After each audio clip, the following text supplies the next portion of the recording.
At this point, I am convinced that this trilogy at some point in time was just one 2-hour horror film that the studio or whoever decided they could cut up and stretch out into 3 films, making it a whole trilogy. Because honestly, what was the point of this entire film? Welcome to Bite Size Bunny. My name's Tony, and today we are going to be talking about The Strangers Chapter 2. And spoiler alert, there's not really much to talk about here. In The Strangers Chapter 2, Madeline Pesch's character Maya wakes up in a hospital after surviving the attack at the end of the first film. But she doesn't really get much time to rest and recover, because as soon as the town finds out that she managed to survive the attack, the strangers are back at it again and decide they need to track her down and try and finish the job. There's almost no dialogue for large portions of the movie, and there's long stretches of time where there's no music going on in the background either.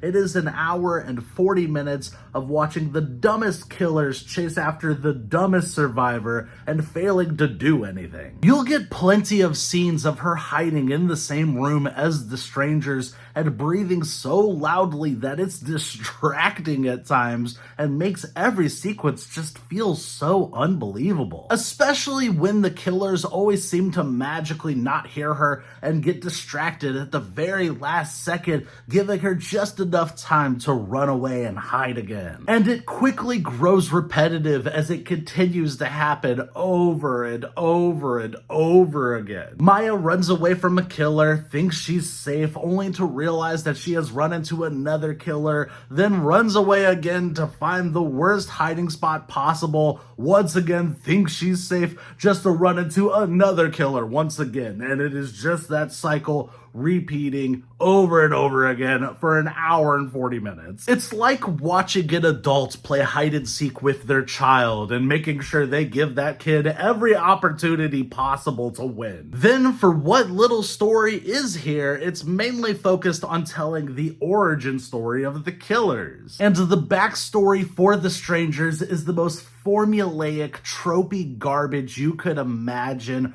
removing any of the intrigue or mystery that these characters once had. They no longer feel threatening by the time you get to the end of this movie. At one point in the film, Maya randomly gets attacked by a CGI boar when she's trying to hide from the killers in the woods, and that CGI boar feels more menacing than any of the 3 masked villains we have here. And the biggest sin of The Strangers Chapter 2 is that by the time you finish this film and you get to the end of this story, it actually has nothing that warrants its existence or gives this film any kind of purpose or reason to exist to begin with. Where the characters and story was by the end of Chapter 1 has barely moved forward in any meaningful way by the time you get to the end of Chapter 2. And the prequel elements that are sprinkled throughout this film through the format of flashbacks